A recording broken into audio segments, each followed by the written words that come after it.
Well, hello, everybody, and welcome to It's Your Time.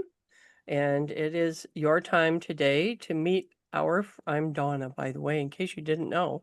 And it's your time to meet our friend Candace. And I am Vicki, in case you didn't know.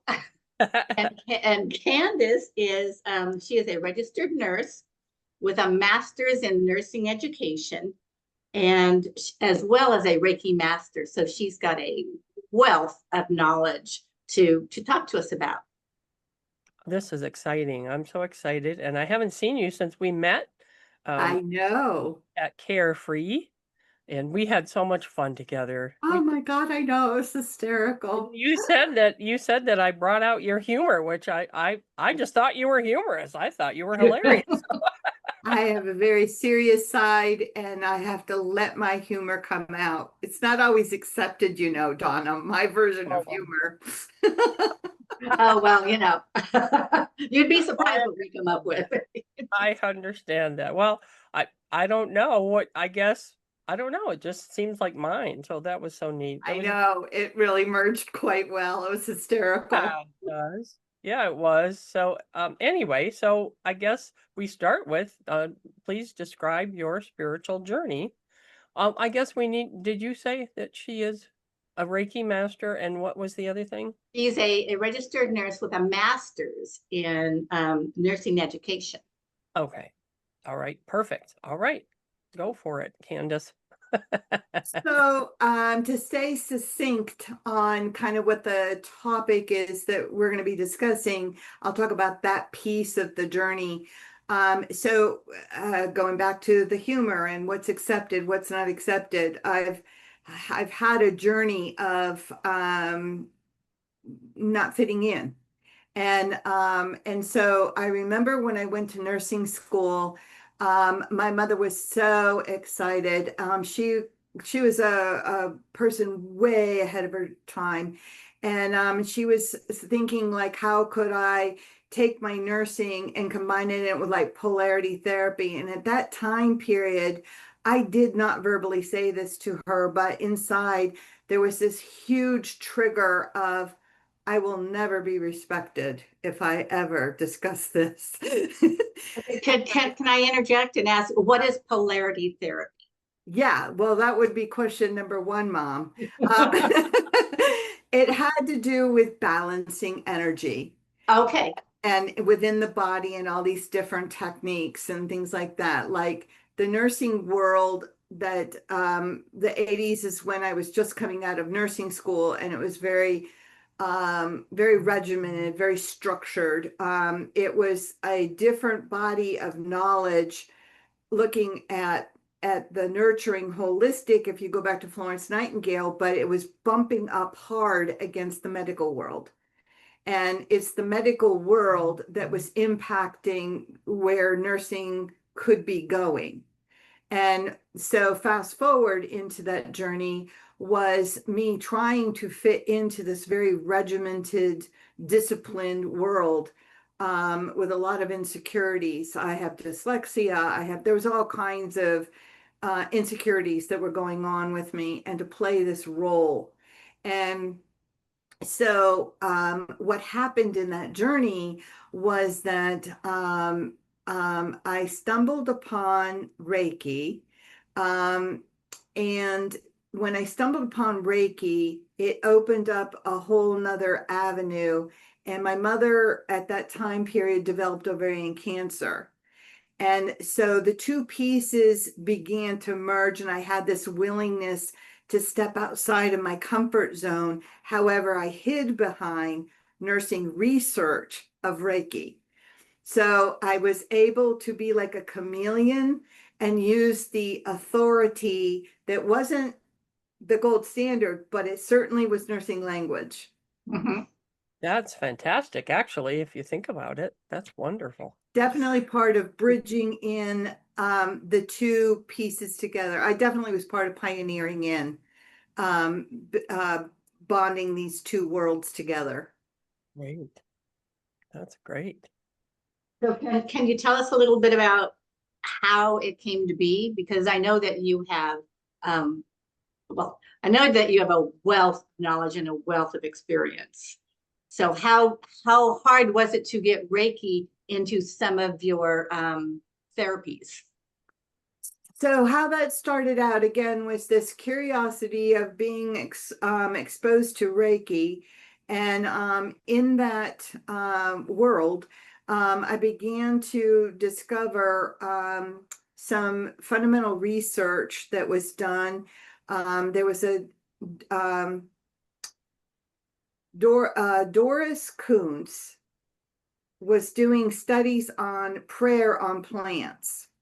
Her friend Dolores Krieger was watching this evidence of this plant responding to these prayers and this hands-on healing kind of thing. And so she was working on her PhD in nursing, and she developed a technique called therapeutic touch. And it took that idea of energy and how can you take that energy on a plant and then convert that into working on a human being. And so her studies revealed that when she compared a group that had the therapeutic touch compared to the group that did not, was the group that did have it had an increase in hemoglobin. Hemoglobin is the part it's a component in the blood that carries the oxygen. So you can take that leap then. If there's an increase in oxygen in the body, there would be increase in wound healing. There would be reduction in tension headaches, those kind of things. Then fast forward, this is all in the 80s going into the 90s. Wendy Wetzel then actually replicated Dolores Krieger with the hemoglobin studies using Reiki and had very similar results. Those three pieces to me were very foundational because to me that sounded like really good research, and that it also poised me into not being in a Reiki camp. And you'd have thought therapeutic touch would have just boomed in nursing as part of nursing body of knowledge, but it didn't. Reiki became more the direction that nursing was starting to open up to. So Right. in that process then, at that time period, I was working with hospice patients. And so I decided to go ahead and become a Reiki practitioner. And the person that I became a Reiki practitioner also came from this background. Her name was Libby Barnett, and she was a medical social worker out of Mass General and worked with medical and nursing students at a Yale, Harvard, and Tufts. Do you see where I am getting my gold standards so I can use that language to begin to open up a world? And That's so fantastic. go ahead. I'm just saying, wow. I love when science and woo woo meet and Yes. and meld. I love it. And so Libby actually gave me a tape of one of her working with, she was working with medical and nursing students. And she gave me a tape of her work with at Harvard. And that tape is what I put to the hospice group, that the organization that I was working for.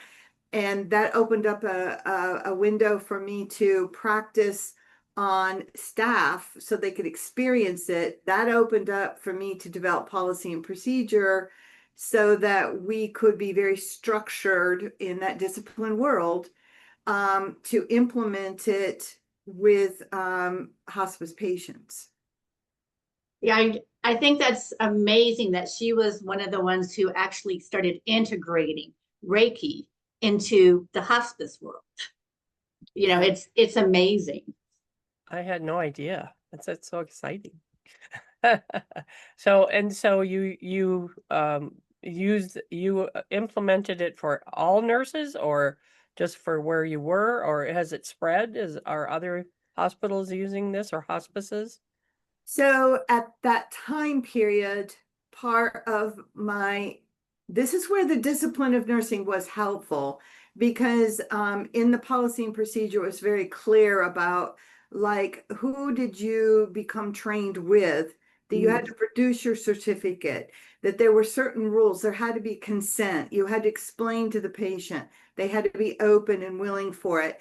You could not be burning candles and moving your hands around and doing crazy things. And no, I don't believe that they're crazy. Just in that world, it's crazy. Yes.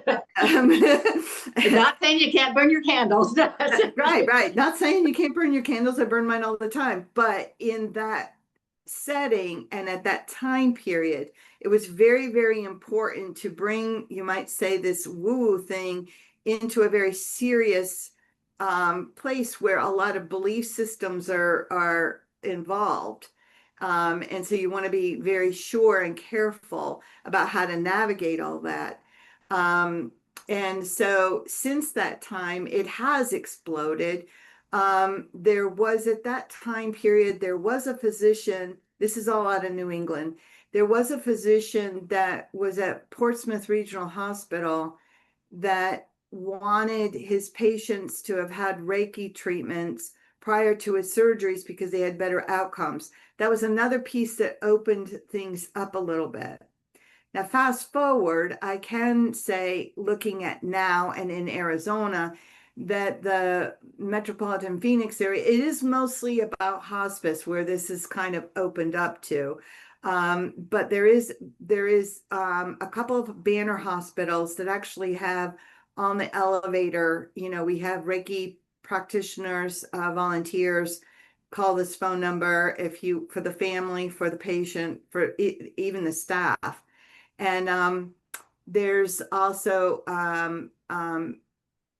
Anderson Cancer Center. There's Treatment Center of America, Hospice of the Valley, Virginia Piper Cancer Center, and Arizona State Veterans Home. That surprised me. Oh, that's yeah. incredible. Oh my gosh. Wow. Mayo Clinic has it available for hospice. And as of the point in which I was sort of trying to figure this stuff out for here, at that time period anyway, Mayo Clinic was actually looking for participants for more Reiki research. And so that's kind of more like what I know about what's going on locally. Right. Now, I know you were talking, I want to bring up the resistance about it going into regular medicine, like allopathic medicine. And you can't do it in the hospital. They won't let Reiki in like normal allopathic medicine. But if you're dying, if you're in hospice, you can have it. Oh yeah, we were talking about that. Kind of weird, but it is the way things are slow. That sounds like the medical profession is like they'll treat you after the fact. Like you have to get sick before they'll treat you. Not I'll show you how to take care of your body and be nutritious so you don't get sick. Right. Which, I mean, it's the beast. You can't help it. Yeah. And that one doctor that you mentioned, wanting his patients to have Reiki before surgery, that was that hasn't exploded out. Yeah, I know. Like what happened? That hasn't, but it's sort of like at the hospice place, it's sort of like, okay, all bets off. But what about the person that's in ICU? What about in the ER? What about in these other places where there's all this fear and all that stuff's going, and it's still to this day has not opened up for that to happen. I think it will. I'm sure it will. I'm really positive. Yeah. Everything's changing so exponentially over the next couple of years. I'll bet you we're going to look back at this and say, wow, it's happened. But I know in other, like in the UK and Australia, especially Australia, these types of things this happens. I don't know if they do it in the hospital, but it's not woo-woo there. It's not as woo-woo as we call it here. We still have the witch trials here a lot of the time in some places, and they don't over there. It's very accepted. That's just a normal part of life. Reiki, not just all woo woo, but Reiki is. So that is very true to your point, is that a lot of the research I talked about was here. But when I explore other research, it is predominantly the UK, Australia. That's where the research is coming in from. And it's so interesting because here, the medical world doesn't even still acknowledge that research that I just told you. They see that as quasi research. And Right. it blows my mind, kind of like, well, but we're looking at hemoglobin. You need to see it, and you're seeing these results. And I understand that they were small studies. And so why didn't we broaden that avenue out? But a lot of the research is nursing research right there, kind of changed some of the ability to accept. Yeah. Nursing research is often seen as quasi research because it does open up more to the subjective. You know, how do you measure a headache? Well, it depends on what the person says. But how come haven't we done more research than on wound healing where you can measure and see?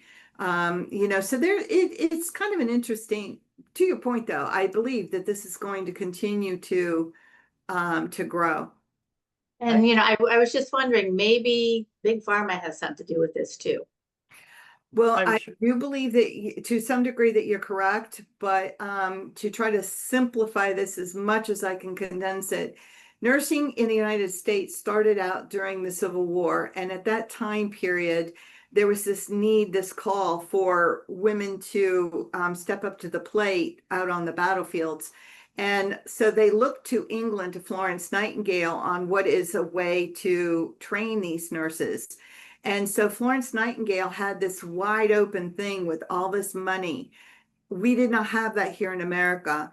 So I've always said that we sort of had to sell our soul because what we had to do was take medical doctors, and the nurses would scrub and clean and feed all day long. And then by night, they were trained by medical doctors.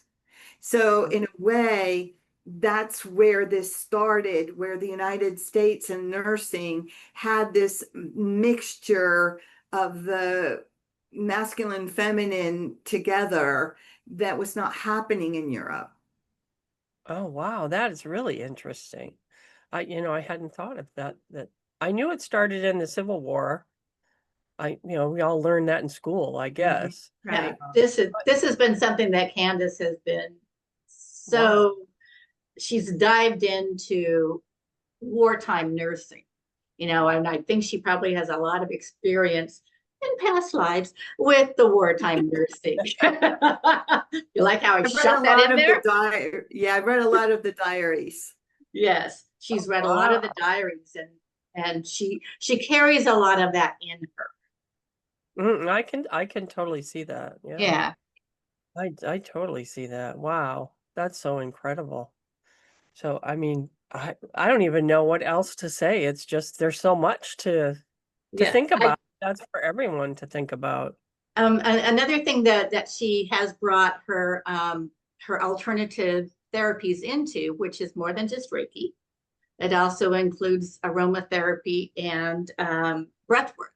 She's brought that into like drug and rehab. So do you want to talk about that? Oh, yes, please do. So I I work at a drug and alcohol rehab. It's unique in that it is a peer recovery program where the clients go through it as a resident.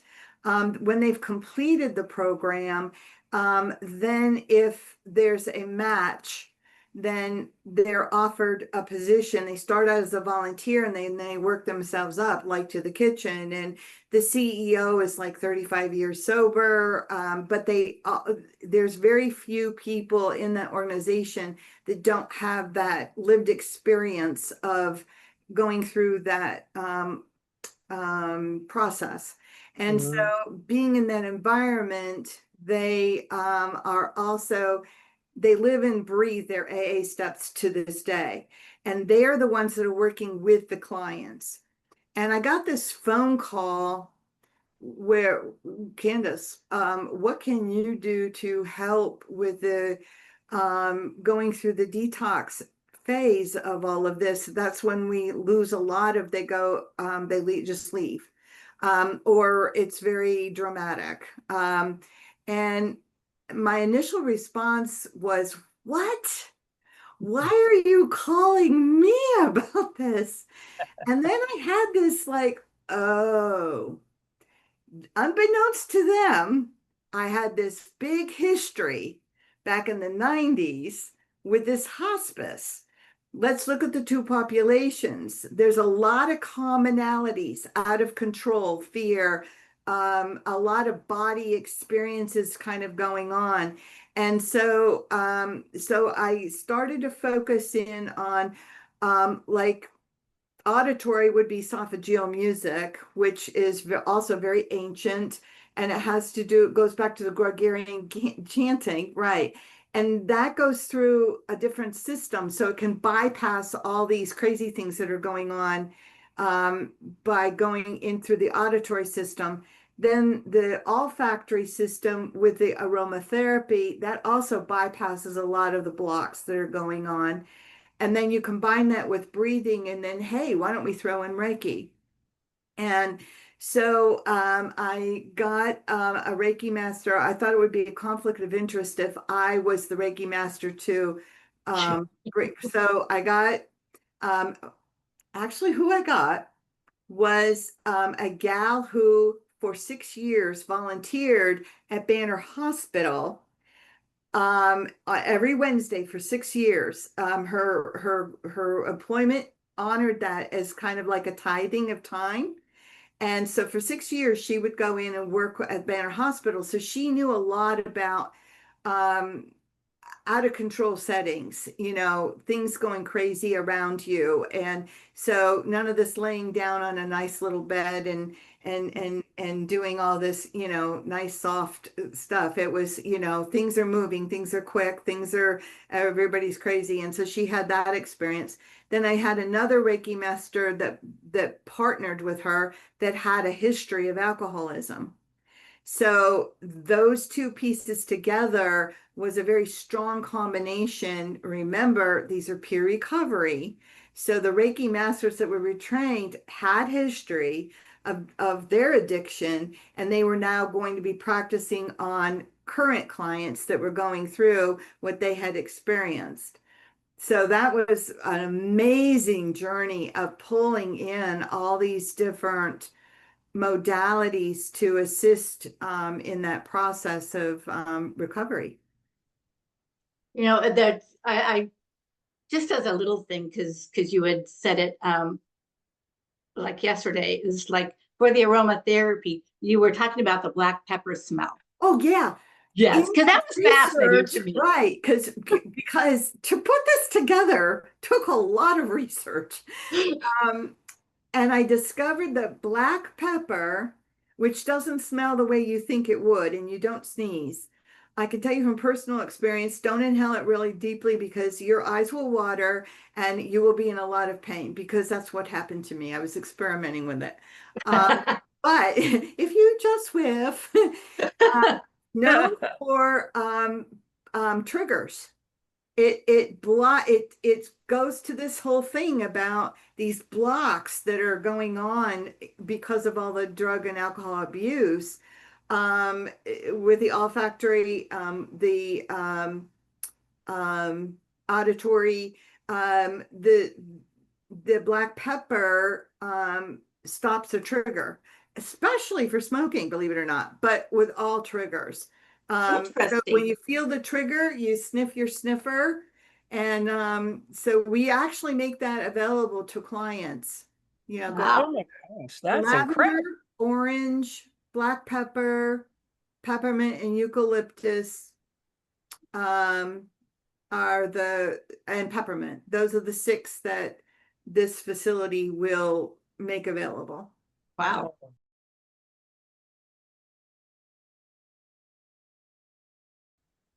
Hi guys, we're back. Yeah. We had to cut off because I have the free Zoom, so we're coming back. In my world, Candace has switched places, but that's just totally fine. But But what I wanted to bring up was Candace had brought up to me how learning Reiki, especially in the hospice situation, because people who have their family members in hospice, in the hospital, they feel so helpless. There is, and they want to do something, but there's nothing they can do. But Candace explained to me that with this new, with working with the energy and with these modalities, that actually helps empower the family. So take it away, Candace. So back in that time period, some of the things that I experimented with was broadening out what I had kind of put together to include that what I was seeing happening in the homes. And there were other nurses also then that joined me. As a matter of fact, some of my biggest proponents of this is crazy stuff later joined forces and became Reiki practitioners in that hospice world. Wow. And so there was about 2 or 3 of us at the time period I'm thinking of. And when we were doing at that particular organization, you can't work 24/7, 7 days a week. So we often were covering each other. And that's what kind of opened up the world for those that were skeptical, because I'd be called in the middle of the night to go see another person, another nurse's client, and I would do the Reiki and get their consent and all that. Well, then that nurse goes back to follow up, and then here's all this stuff. And so that's how it expanded in that little world. And so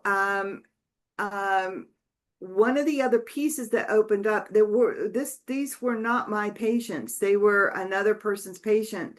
It started out with children in cancer and in hospice, and the parents to go out in the middle of the night to clients that I've never met before, and this is their children, and there's these out of control situations of pain and just so much helplessness going on, that I did the Reiki. They saw this instantaneous sort of calming down of their child.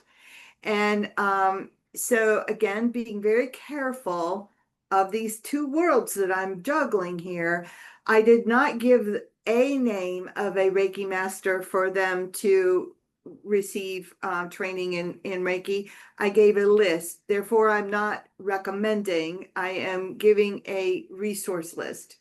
And they actually followed up with it. And what the information that was kind of trickling back to me through the nurse that belonged to that family was that it empowered those parents to be able to help their child. So they didn't even have to call a nurse to come out.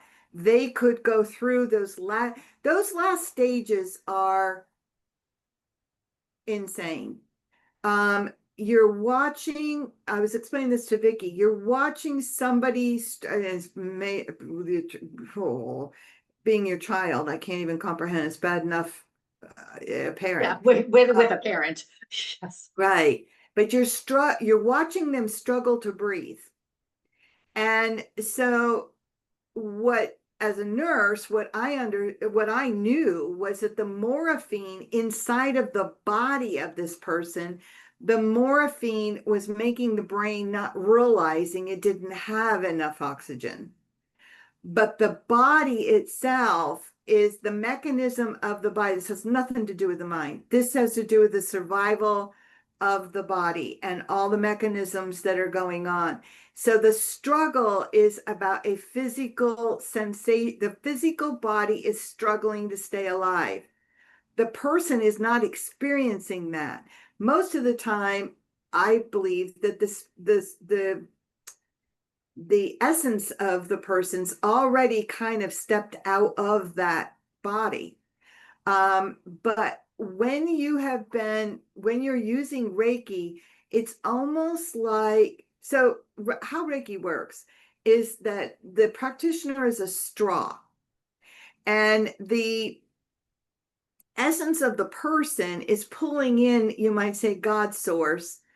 So the person, the essence of this totality person, is pulling in what they need. You're not getting dumped. There's not a bunch of stuff dumping into them. They're pulling in what they need. And so out of that process, and when you're the practitioner, there's sort of like a team going on with the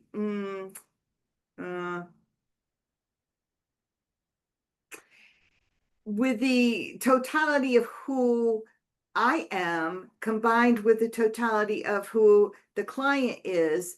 There's a communication that's happening within this God source, that in that union, you're actually stepping, as a parent, you're stepping outside of the parent role. You're able to connect to one soul to another soul. And so there's this calmness that's going on all sides. And so the death journey becomes more of you're going to go through you're a human being, this is your child has passed. That's not going to go away. However, at the same time, because both these things can happen at the same time, there's this honoring and feeling like you were part of something special. And especially for a parent, you birthed them in and now you've birthed them out. Very different from the typical watching all the struggle. I couldn't do anything. So that was a very powerful experience. And that's talking about with children. Of course, that happens with parents, it happens with husbands. But the children, I think, was the most dramatic, because that's where the parents actually became practitioners themselves. And to watch that journey was just mind-boggling. And it actually helps the parents, I think, probably process what is going on at the same time and taking a wider perspective. Correct. They can see a clearer picture of the totality of what's happening, especially the analogy of birthing in and birthing out is the most accurate way that I know how to describe. It was painful coming in and it wasn't fun going out, but at the end of the day, there's a reward on the birthing in, but there can be a reward on the birthing out. I was just going to say that, and they can take that experience. I mean, not at the moment, they probably won't even, I mean, they'll feel it within their physical body that they're calm or calmer. Yeah, but they're going to grieve, and I know what losing a child is like. Even though he was adopted, he was my child. Okay, Right. so I know what that's like. I wasn't there when he passed, so but I felt it, and I was across country. Anyway, but these parents later on, after they've gone through many of the stages of grief, are going to look back at that and say, this could have been so bad if we hadn't gone through it with the Reiki, with this person helping. And also they would probably be very glad that you would help that person, help the child. Although the children seem to know how to do this. They know it better than we do, but but that's just what I got from it, as from an energy standpoint, and from a person who's grieved. That's a beautiful thing. And it's reminiscent of, there are people that I can't remember the name of the whole procedure, but there are people that where you can go with the person that's passing to where they go. So it was kind of reminiscent of that, although, keeping it more in the medical, I can see why you would do that. And I love that you honor both sides of that fence. You do honor both sides. Yes. Yeah. And I also think that I mean, this happens to a lot of people naturally anyway, but particularly in this particular description of a journey, I think it also, even though you're deeply grieving, I also think that because you use this technique and there was this wholeness connected to wholeness, if that makes any sense, that you would be more receptive to the presence on the other side, which would also be stimulating the grieving, because of they're missing the body of it, but also a comfort in being able to sense that they didn't really go anywhere. And coming to it from the soul aspect, it's like that portion of the soul is probably so grateful Yeah. that this was happening, because it helped that physical body. It helped their soul know where to go, for one thing, because you're releasing, and it kind of helps create a welcoming for the soul on the other side. In addition, it also helps with the ability, especially with children, this ability to know their parent's going to be okay. Yes. Because when the parent is going through deep trauma, the soul of the child is being impacted by that. Yes. And there's nothing they can do, because the parents don't even know that they're there. So again, this connection of using this technique, and I don't care whether it's Reiki or prayer or any of that, but I just happen to be talking about one modality called Reiki. Right. So, is there anything else that you'd like to discuss regarding your Reiki journey?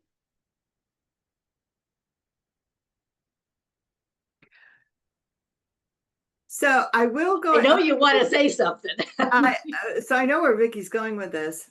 So first of all, thankful to my mother that she planted a seed. I was going to bring up your mom before we got off.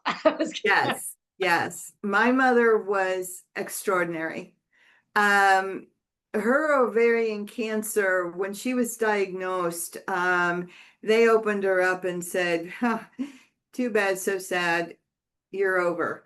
My mother lived for, I say 3 years, my father says it was 5. I don't know. We don't remember things the same, but she went on this journey like, oh my God.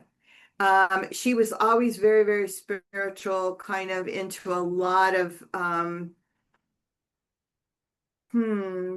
guidance of things. And that's who kind of raised me. And that was the grandmother then of my children. And so I will fess up to you about, when you look at the different generations, that when the Reiki world opened up for me, my mother had passed and I was going through a very deep grieving. Because remember, I'm in New Hampshire doing hospice when my mother's in hospice in Michigan. And that really compounded my grieving process. I actually had to leave hospice for a while. Matter of fact, I never went back. It is a different personality that can even do that, but it was too detrimental to me at that time of my own healing process. And so how do you keep track of these teenagers when you're so caught up in your own stuff? And so it became prerequisite to my kids. The same Reiki Master, Libby Barnett, all 4 of my daughters were also Reiki trained as teenagers. Yeah. And that one teenager was later this one I'm telling you about, that for 6 years was the volunteer at Banner Hospital, that then became the Reiki Master at this rehab to train them.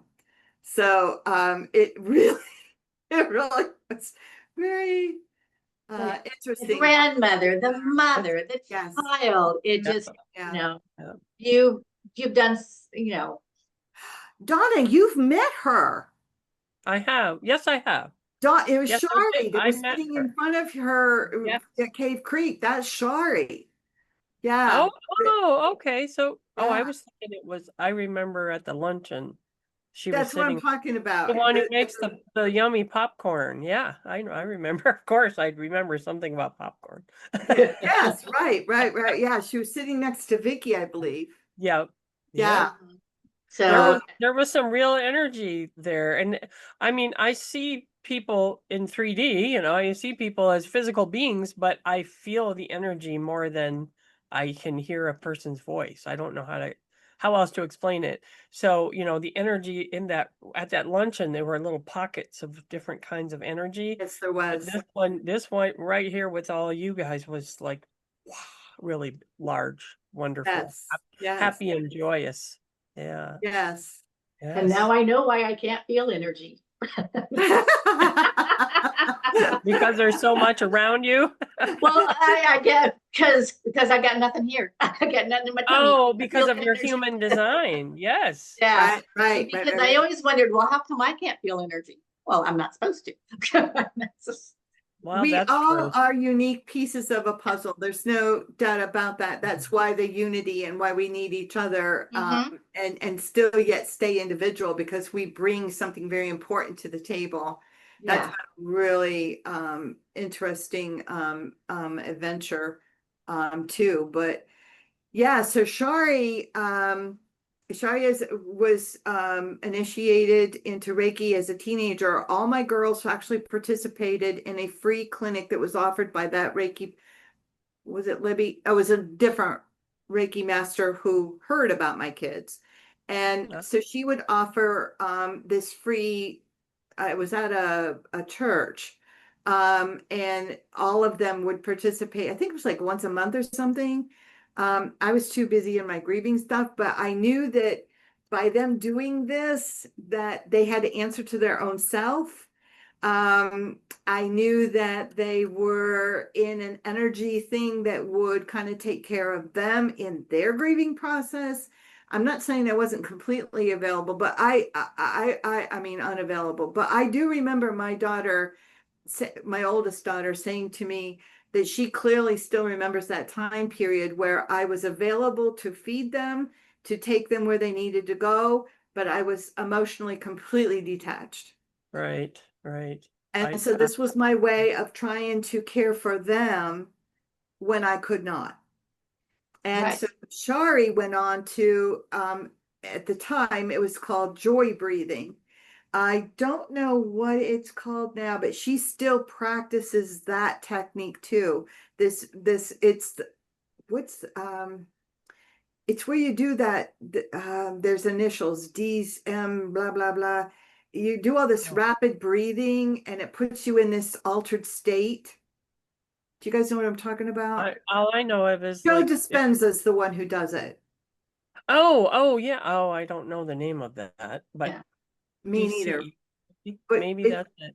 essentially, that's what her training was in. What she knew it as was joy breathing.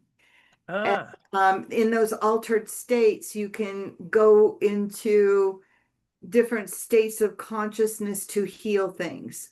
So Mm-hmm. she still does that. She still does her Reiki, obviously, and um, she's very powerful. Yeah, we all at that thing were very powerful. Well, Yeah, it all has to do with opening ourselves up to, just taking our journey and figuring it all out. And but a lot of just really quickly, a lot of women our age have to really learn how to stand in the power that we have yeah, because of, outward the energies of the world.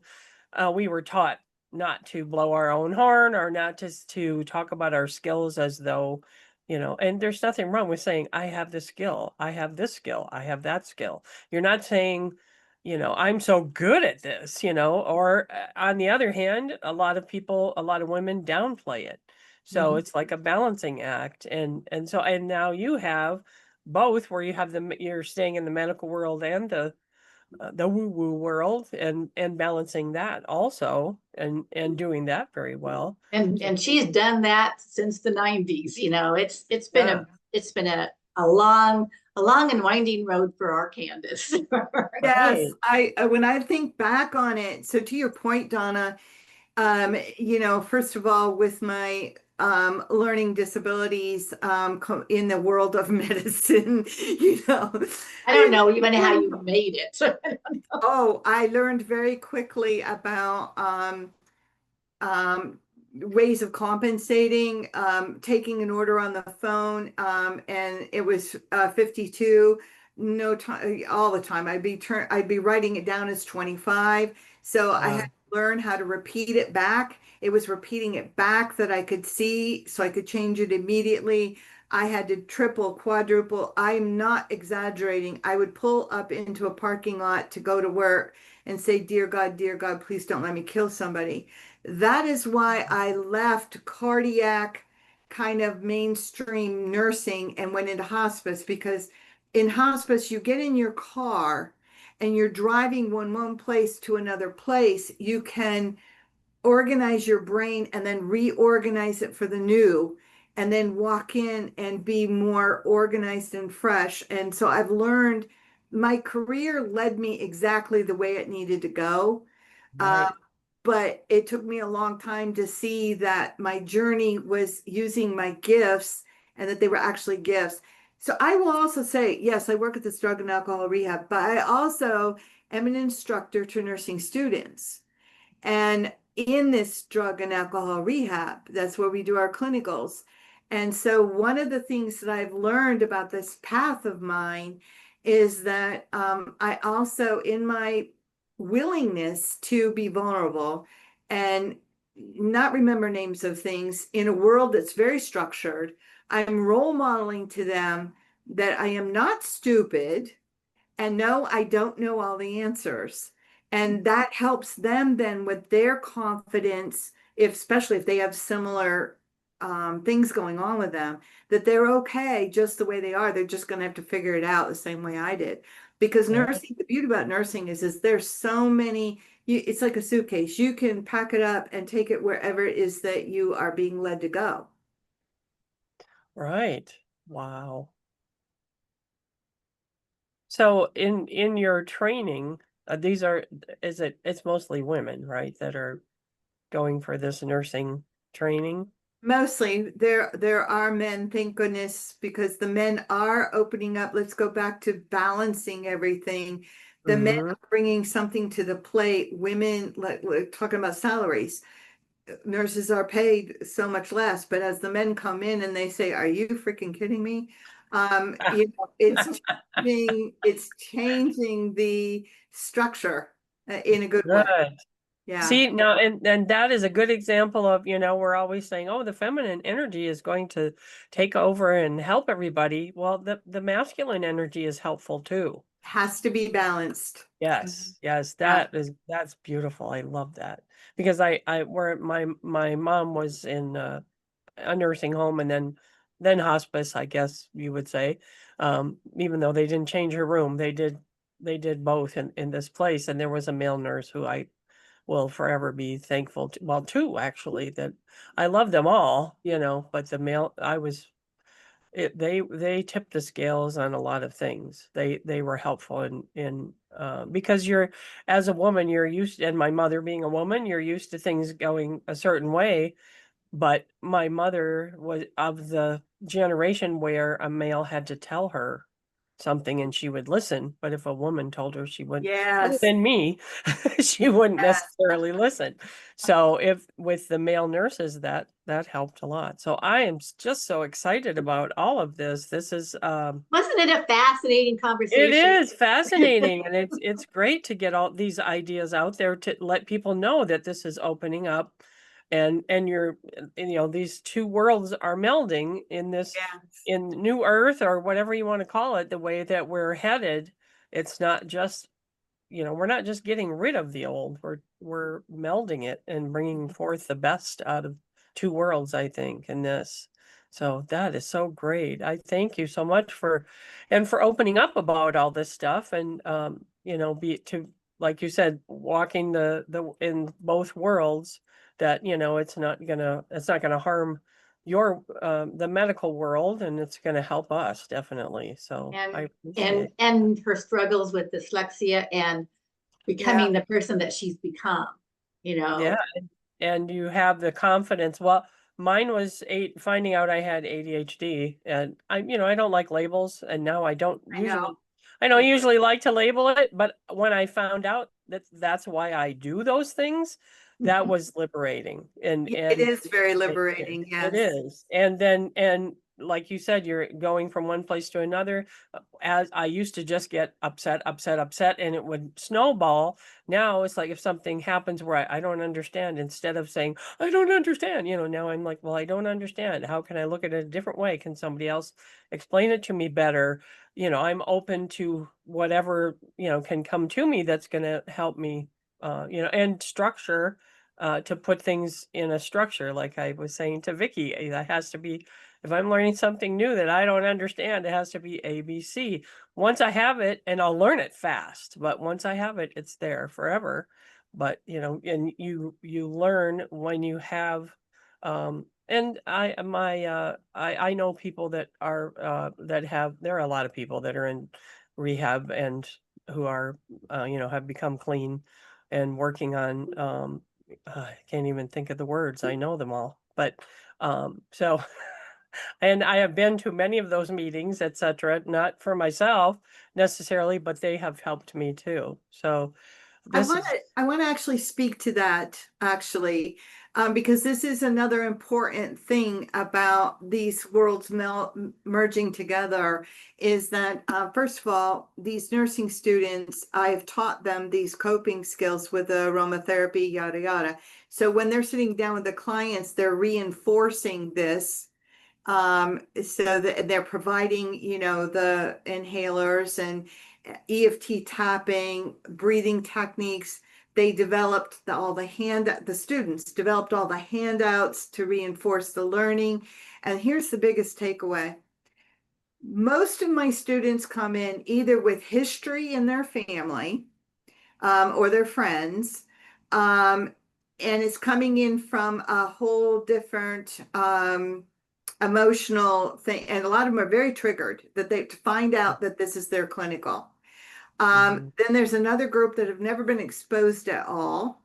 And then there's another group that their family was impacted by it. Like, for instance, DWI resulting in their family having, um, family members killed by this group. So I end up with this pot of not knowing anything and really, really stay out of my head and just know that everything's going to unfold as it needs to. And as a student is reaching out to where they're triggered, but here's the takeaway almost always is this almost by the second clinical day, there's this shift that's happened with them, because they also attend the AA classes with them, as well as they're doing their own assessments and doing all this stuff. And they're working with the staff, and the staff, I often have the staff tell their personal story. And so by day 2, there's almost always this, oh, it's one human being to another human being that happens. The other really interesting thing is I've had many students talk about, oh, so when I'm in the ER and I see that the,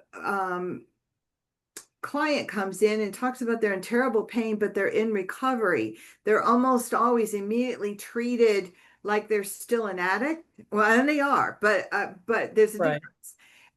And so my students will share how that they heard that, and they would say they wouldn't have told you they're in recovery if they were drug seeking.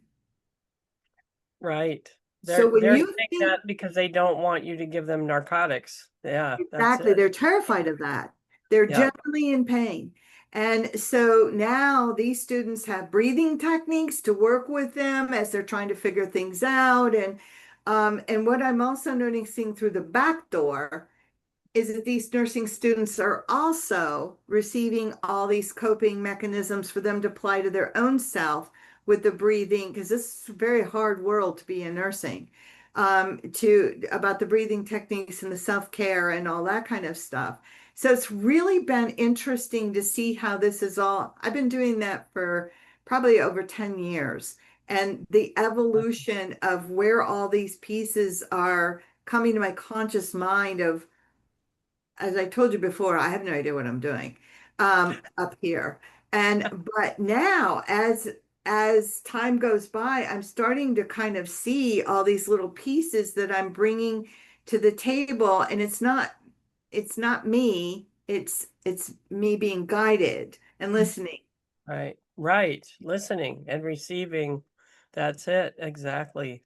That's so wonderful. I am so glad that we could do this today. And I'm sure there's many other hours we could talk about other things, but we're getting, getting That's down the thing to with the end. us. Yeah, well, isn't it always? But this is very important. This is important for, it's not just for, the medical profession and the woo-woo profession, but people It's, in it's recovery for, to find yeah. out that this could be helpful. I'm gonna tell some people about it.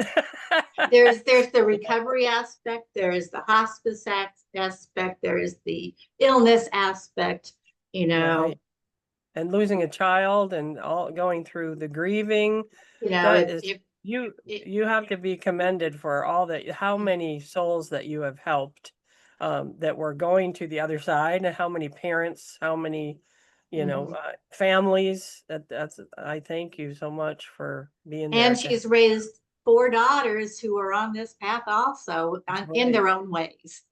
She's just, Okay. I think she's just contributed so much to this world that we don't even That's true, but this looks like a lot already, so. know. And this is the world. So I will end my part on this. This is the world. So thank you, Mom. I just thank you, Mom. Yes. Yeah, that's Okay. wonderful. Oh, This has thank you been so much. great. Thank you, Candace. I so appreciate you doing this. Yes, You're yes. I welcome. wanted to cry a couple times, but that's okay.